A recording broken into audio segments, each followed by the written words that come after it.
Hi everyone, welcome back to Equipoise classes and welcome to day one of NCERT solution classes. So आज हम पढ़ने वाले हैं NCERT के कुछ ऐसे क्वेश्चंस नेशनल इनकम चैप्टर से जिनके हम सोल्यूशन देखेंगे। तो पहले हमारे स्क्रीन पे जो हमें दिख रहा है वो है कंटेंट, यानी एक क्वेश्चन है और उसका सोल्यूशन है। लेकिन आपको साथ में जो एम्प्टी स्पेस दिख रही है वहां पे मैं आपको दिखाऊंगी कि आंसर राइटिंग आप और ज्यादा अच्छी कैसे कर सकते हैं to fetch those extra marks, कि अगर आप हाफ अ मार्क भी आ गए हैं, सबसे 1 मार्क आ गए हैं, तो डेफिनेटली आपके स्कोर्स में एक अच्छा रेलेवेंट डिफरेंस बन जाता है। तो हम यही करने वाले हैं। नेशनल इनकम की क्लास चलेगी आई थिंक 4 डेज, यानी रोज मैं आपको कुछ क्वेश्चन कराऊंगी। आज मेरे पास आपके लिए 3 क्वेश्चन है एनसीईआरटी से। तो पहले क्वेश्चन से स्टार्ट करते हैं और देखते हैं कि क्वेश्चन के बारे में लिखा क्या है। तो सबसे पहले अगर हम रीड करेंगे तो क्वेश्चन है, what are the 4 factors of production. हमेशा कीवर्ड हाईलाइट करिए, so I use the highlighter to show you कि कैसे आप इसको कर सकते हैं। सबसे पहले कीवर्ड्स क्या है इस क्वेश्चन में, ये समझना बहुत इंपॉर्टेंट है। What are the 4 factors of production. ठीक है, उसने पूछा है कि 4 फैक्टर्स ऑफ प्रोडक्शन आपके कौन से हैं। उसके साथ बोला है कि what are the remuneration to each of these called, यानी एक तो 4 फैक्टर्स ऑफ प्रोडक्शन बता दो और दूसरा ये बता दो कि इनको जो रेम्यूनरेशन मिलता है, यानी इन्हें जो भी मिलता है उस फैक्टर यानी वो सर्विस करने के बदले में, उसको हम क्या कहते हैं, क्या टर्मिनोलॉजी यूज होती है। ठीक है, सो आई थिंक एक रेलेवेंट आंसर इसमें जो शुरू होना चाहिए आप लोगों का, I also write that and show you. Let's change the colour of the pen and now now let's see. ठीक है, सो सबसे पहले हमें ये बताना पड़ेगा कि what are factors of production. तो जब भी हम अपना आंसर शुरू करेंगे, हम अपना आंसर शुरू करेंगे 2 लाइनों से, जो कि होगा कि फैक्टर्स ऑफ प्रोडक्शन क्या होते हैं, कि कोई भी प्रोडक्शन यूनिट में या कुछ भी प्रोड्यूस करने के लिए जो रिसोर्सेज हम यूज करते हैं उन्हें हम फैक्टर्स ऑफ प्रोडक्शन कहते हैं। अब यहाँ पर आप जैसे देखेंगे, अगर आप एक आंसर पढ़ेंगे जो कि कंटेंट आप पढ़ेंगे कि आंसर में क्या होना चाहिए, तो आपको ये पता चलेगा कि फैक्टर्स ऑफ प्रोडक्शन आपको दिख रहा है। तो यहाँ पे आपको दिख रहा है सबसे पहले लैंड। ठीक है, लैंड एक फैक्टर ऑफ प्रोडक्शन है। ऑफ कोर्स आप कुछ भी प्रोड्यूस करने गए आपको लैंड चाहिए होगा। ठीक है, और इसमें क्या क्या आता है, नेचुरल रिसोर्सेज भी आते हैं जैसे एयर, वाटर, सॉइल, एंड इनको जो पेमेंट मिलती है उसको हम कहते हैं रेंट। ठीक है, यानी इनका रेम्यूनरेशन। उसके बाद है सेकंड फैक्टर लेबर। अब आपको लेबर है, फिजिकल एंड मेंटल एफर्ट भी इंक्लूड होता है इसमें, जो भी काम करने के लिए यूज होता है। और इसमें आपका आ जाता है इंजीनियर, मैनेजर, वर्कर, एंड इनको जो पेमेंट मिलती है वो होती है वेज। ठीक है, उस या रेम्यूनरेशन इनका होता है वेज। देन थर्ड है आपका कैपिटल। ठीक है, कैपिटल क्या होता है, capital refers to monetary investment and physical and tangible investment, यानी एक तो मॉनेटरी इन्वेस्टमेंट जो पैसा इन्वेस्ट हो रहा है उसको भी कैपिटल कहते हैं, एज वेल एज जो फिजिकल और टैंजिबल, टैंजिबल मतलब जो दिखता है वो वाला इन्वेस्टमेंट होता है, like machinery, buildings, technology, tools which assist in production process. ठीक है, इनका रेम्यूनरेशन क्या होता है, इंटरेस्ट होता है। ठीक है, इनके एक्सचेंज में कैपिटल के बदले इंटरेस्ट मिलता है। And entrepreneur is the final factor of production. इसका मतलब होता है वो इंडिविजुअल जो ये सारा कुछ ऑर्गेनाइज कर रहा है, प्रोडक्शन कर रहा है। यानी आप अगर कुछ बिजनेस कर रहे हैं, आपने कोई फैक्ट्री खोली है, आप उसके ओनर हैं, तो आप अपने जो स्किल्स दे रहे हैं वो आप कहलाएंगे एंटरप्रेन्योर, और आपको इसके बदले में मिलेगा प्रॉफिट। करेक्ट, तो अब ये रेम्यूनरेशन है जो फैक्टर्स को मिलती है। ठीक है, एंड ये सारा होता है, and these are the aggregation of rent, so this is total. अब अगर मैं हूं और मैं बोलूंगी कि ये वाला आंसर मुझे बहुत ज्यादा प्रेजेंटेशन वाइज अमेजिंग नहीं लग रहा, हम इसको कैसे चेंज कर सकते हैं। तो जब हम ये आंसर लिखेंगे हमें क्या करना है, सबसे पहले आप एक दो चीजें कर सकते हैं ध्यान में रख के जो आपको हेल्प करेंगी। जैसे कि नंबर 1, आपने यहाँ पे फैक्टर ऑफ प्रोडक्शन क्या होता है वो लिख दिया, 2 लाइन में इंट्रोड्यूस कर दिया अपने आंसर को।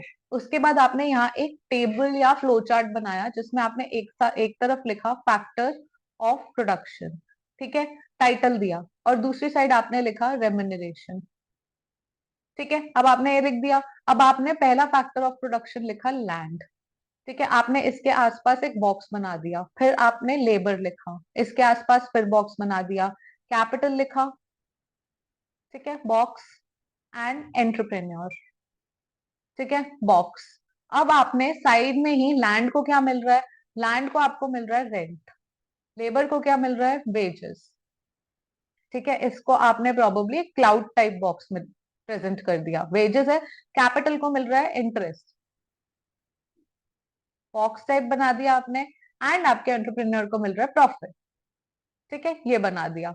एंड देन आपने क्या किया, आपने ये दिखाने के लिए कि इनके बीच कनेक्शन है और ये इसको मिल रहा है, आपने यहाँ पे क्या करा, एक एरो बना दिया ऐसे, लैंड को ये मिल रहा है, यहाँ पे ये मिल रहा है, कैपिटल को ऐसे मिल रहा है, एंड ये मिल रहा है। अब आपने कुछ नहीं करना, नीचे आप चाहे ये आंसर लिख दो और साइड में ये फ्लो चार्ट बना दो एंड उसके साथ आंसर लिखा है, तो अपने आप ही एग्जामिनर को छूटते ही पता है। सो इवन तो अगर एग्जामिनर ये ना पढ़े कि आपने क्या लिखा है कि लैंड में नेचुरल रिसोर्सेज यूज होते हैं या वो भी इंक्लूड होते हैं, लेबर में physical and mental effort include होता है, या कैपिटल में monetary investment and physical and tangible investment use होती है या इंक्लूड होती है, एंड एंटरप्रेन्योर में आपका जो इंडिविजुअल है जो अंडरटेक करता है रिस्क को, वो इंक्लूड होता है। ये सब एग्जामिनर पढ़ेगा, लेकिन एक एग्जामिनर ने जैसे आपकी आंसर शीट खोली, क्योंकि already they are reading multiple answer sheets, तो व्हाट हैपेंस इज जैसे उन्होंने आपकी आंसर शीट खोली, उन्हें पहले एक पिक्चर दिखी यहाँ पे जो कि ये बता रही है कि आपने क्वेश्चन जो है, क्वेश्चन को ब्रीफली समझ लिया है, और ये बॉक्स देखते ही आपका एग्जामिनर समझ जाएगा कि यार इस बच्चे को आंसर तो आता है, अब इसने डिटेल में लिख ही दिया होगा, तो वो एक बार को ना भी देखे, बट क्योंकि आपकी प्रेजेंटेशन इतनी सुंदर है,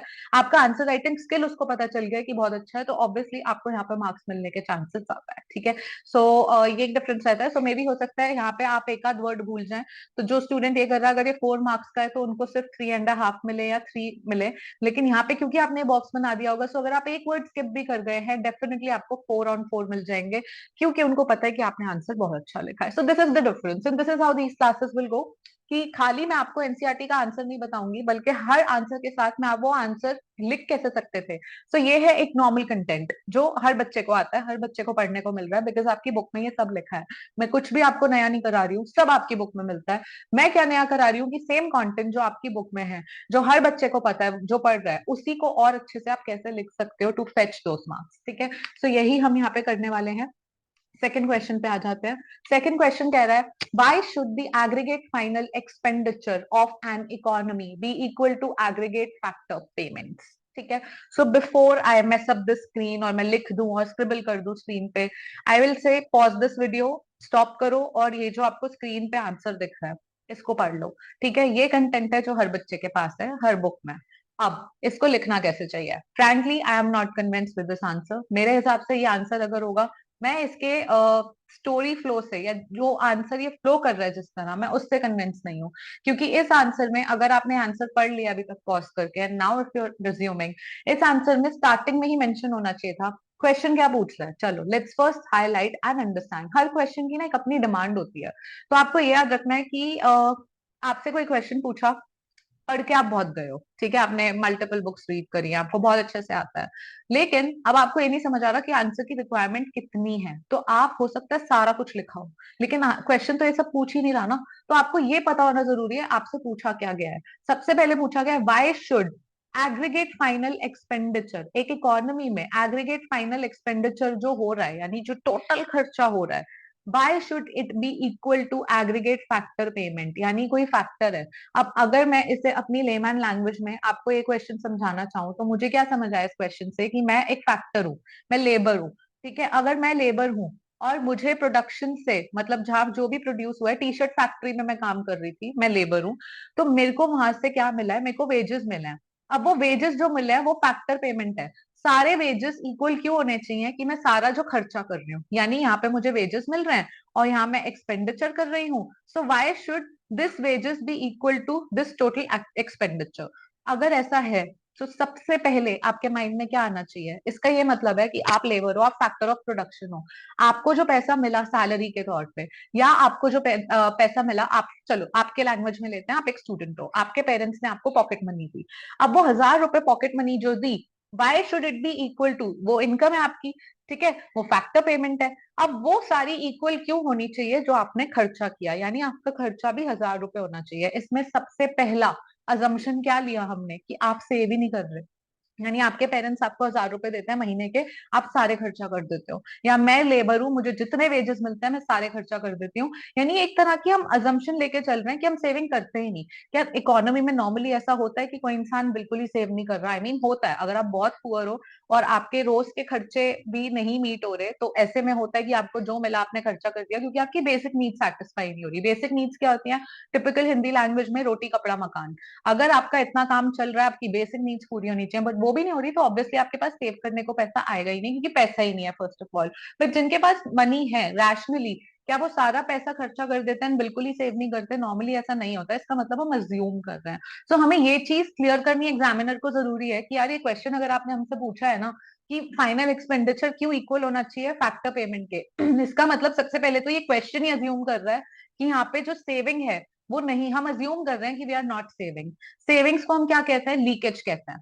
ठीक है, करेक्ट। इंजेक्शन एंड लीकेज पढ़ा है आपने इस चैप्टर में। सो इंजेक्शन मतलब जब हम इकोनॉमी में पैसा डालते हैं, लीकेज मतलब जब एक सर्कुलर फ्लो से पैसा आउट हो जाता है। सो ये क्वेश्चन बेसिकली बेस्ड है आपके सर्कुलर फ्लो पे। सो आप अगर इसको समझाने जाएंगे, अगर ये आंसर मुझे लिखना होता, so I would have probably written it as सबसे पहले aggregate final expenditure equal to aggregate factor payment. तो मैं इसको इंट्रोड्यूस करती कि ये फैक्टर ऑफ प्रोडक्शन है।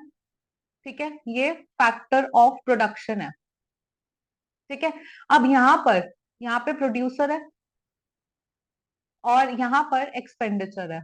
तो आपका ये जो प्रोड्यूसर दे रहा है इसे 1000 रुपीज, ठीक है, that is equal to rupees 1000।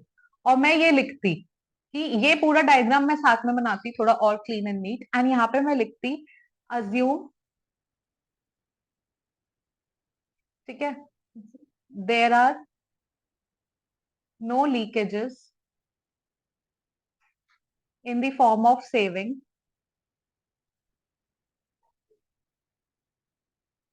In economy. ठीक है, ये मैंने अज्यूम कर लिया। अब मैं लिखूंगी based on two sector model of circular flow. अब यहाँ पे हमने सिर्फ टू सेक्टर करा है, there are households and form.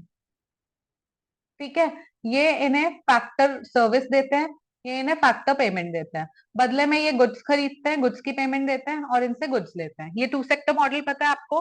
तो अब हम ये आंसर फॉर्मुलेट करते हैं इस तरह से, लेकिन इस डायग्राम में हम लोग ये भी दिखाते कि जो प्रोड्यूसर आपको दे रहा है फैक्टर ऑफ पेमेंट वो आप खर्चा कर रहे हैं। Why is it equal? Because आपकी सेविंग्स जो है हमने अज्यूम करी है जीरो है। आई मीन सेविंग्स आप नहीं कर रहे हो इकोनॉमी में, and at the same time हम सर्कुलर फ्लो के थ्रू ये आंसर समझाते और उसके बाद यहाँ पे ये जो लिखा है हम इसको आंसर को लिखते, लेकिन थोड़ा डायग्रामेटिकली इसको थोड़ा प्लीजिंग बनाते। करेक्ट। सो ये एक छोटा सा चेंज आ जाता है, बट अगर आप इतना सा चेंज कर लोगे तो अब एग्जामिनर को, अगर आप एग्जामिनर थे, आप एग्जामिनर हो और आप सिर्फ ये पैराग्राफ देखो, तो आप ये ऐसा नहीं है यहाँ लिखा नहीं है कहीं, सी लिखा है। ठीक है, अब मैं आपको बताती हूँ लिखा कहाँ है। यहाँ पे अगर आप देखोगे, ये देखो, however if there have been any leakages in the form of saving, import or taxes, there arises a difference in aggregate consumption expenditure, yani these wouldn't have been the same. These are same in the question. Why? Because we are assuming that this is not the case, there are no leakages. Correct, ये लिखा है, लेकिन examiner को ढूंढना पड़ेगा passage में से या पैराग्राफ में से, और अगर आपकी राइटिंग बाय चांस बहुत अमेजिंग नहीं है तो और दिक्कत, क्योंकि एग्जामिनर का मन नहीं करेगा पढ़ने का। लेकिन एट द सेम टाइम अगर आपने ये चीज यहाँ पे क्लियर कर दी है ऐसे बॉक्स बना के, तो एग्जामिनर को क्वेश्चन देखते ही ये पता है यार बच्चे को आंसर तो पता है, इसने ब्रीफली मुझे यहाँ बता दिया, इसने लिखा भी होगा कहीं ना कहीं, वो कन्विंस है कि आपको आता है, तो वो पढ़ेगा आपका आंसर जरूर। फिर वो एक एक वर्ड ढूंढने की कोशिश करेगा कि yes this is right, right. लेकिन अगर आपने नहीं ये डायग्राम बनाया तो अब examiner, it might happen, examiner की नजर से निकल जाए कि आपने लिखा है, क्योंकि इतने पैरा में उसे ढूंढना पड़ेगा। सो यही एक डिफरेंस होता है आंसर प्रेजेंटेशन का, कि अगर आप ठीक से करते हैं तो आप कई चीजें उसको लेमैन लैंग्वेज, आपको समझना है एग्जामिनर को कुछ नहीं आता, वो बिल्कुल लेमैन है, उसको आपको बड़े प्यार से हर फ्लो में एक पूरी स्टोरी फॉर्मेट में सारी चीज समझानी है, कहानी समझानी है आंसर की कि ऐसा आंसर क्यों है। ठीक है, so I think this answer is clear. Okay, then let's move to the final question of the day, which is distinguish between stock and flow. So इधर ना question के काफी parts हैं. So if this will go, this will be a part of a long form answer. सबसे पहले distinguish between stock and flow, ये पहला question है. Between net investment and capital, which is a stock and which is a flow. So they are asking if you know the difference between stock and flow, then आप identify कर सकते हो कि net investment और capital में से क्या stock है क्या flow है.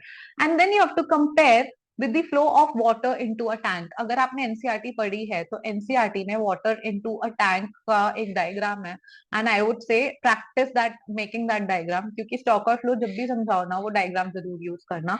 सो इस आंसर में मैं बोलूंगी बहुत अच्छी चीज पहले ये करी है, पहला पार्ट क्वेश्चन का ब्रेक कर दिया है, distinguish between stock and flow, and इन्होंने टेबल बनाई है।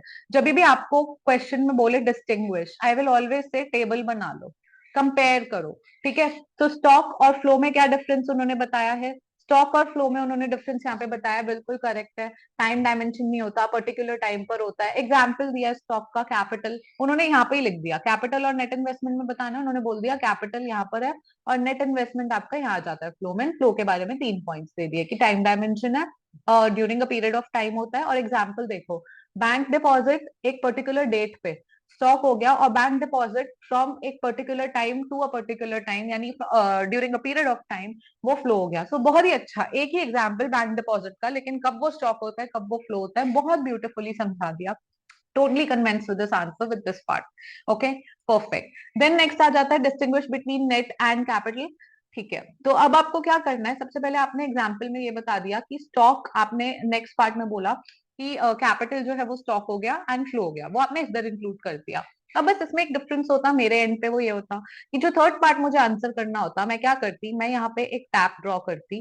ठीक है, and I would have drawn this, and यहाँ से पानी आ रहा होता, फ्लो हो रहा होता, एंड यहाँ पे एक टैंक होता, एंड इसमें पानी जो है वो आपका भर गया होता, मैं बना के दिखाती।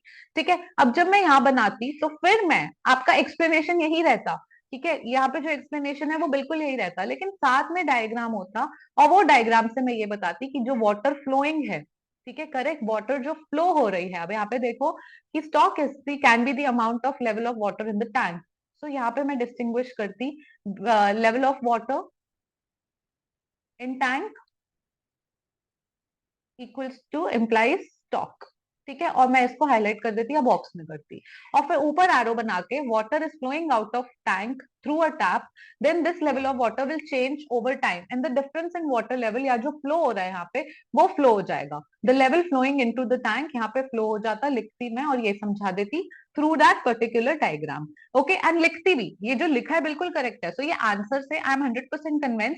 इसमें मैं एडिशन करती तो बस इतनी करती कि मैं ये एक छोटा सा डायग्राम भी बना देती, और मैं इसे एक बॉक्स में ऐड कर देती, इस डायग्राम को। उस बॉक्स में ऐड करने का मतलब ये होता कि एग्जामिनर को, अब अगेन एग्जामिनर ये पैराग्राफ पढ़ेगा, लेकिन तब पढ़ेगा इंटरेस्ट लेके जब उसे पता है कि आपने सही लिखा है। अगर आप उसको लग रहा है कि आपने कुछ गड़बड़ लिखा है तो उसका मन नहीं करेगा वो आंसर पूरा पढ़ने का, लेकिन अगर आपने डायग्राम बनाया तो डेफिनेटली उसका मन होगा कि क्यों, इसको बच्चे को आता है तो यानी इसने लिखा भी सही है, एंड डेफिनेटली आपको 6 on 6 या 4 on 4 जो भी मार्क्स होंगे वो मिल जाएंगे यहाँ पे। जबकि आप इतना लिख के छोड़ दोगे, हो सकता है आपको 5.5 या आपका हाफ मार्क कट जाए कहीं। ठीक है, सो क्योंकि एनसीईआरटी में भी गिवन है, और एनसीईआरटी में नहीं भी गिवन होता तो मैं अपने आप बना देती, क्योंकि उन्होंने स्पेशली बोला है कि आपको कंपेयर करना है। तो जैसे उन्होंने डिस्टिंग्विश बोला, आपने टेबल बनाई, इसी तरह अगर वो बोल रहे हैं कि कंपेयर करो with flow of water into tank, कितना मुश्किल है एक डायग्राम बनाना। तो इकोनॉमिक्स में जो हम कहते हैं ना, हमेशा डायग्राम को हम ग्राफ समझते हैं, आपको फ्लो चार्ट्स यूज करना है, आपको इस तरह के डायग्राम्स भी यूज करना है। इससे आपको जो मार्क्स मिलते हैं आपको रियलाइज नहीं होता, बट आपके पेपर में आपके मार्क्स कैसे बढ़ जाते हैं कभी कभी आपको भी समझ नहीं आता। Because I think this is from a personal experience, I would say मैं 12th बोर्ड्स देने जा रही थी, आई हैड नो क्लू कि इस तरह डायग्राम्स बनता है, just got a tip last minute, and I feel कि मेरे 5 मार्क्स एक्स्ट्रा मुझे मिले होंगे बोर्ड एग्जाम में just because of making the diagram. So this is how diagrams play a huge role in your answer writing, and also the presentation.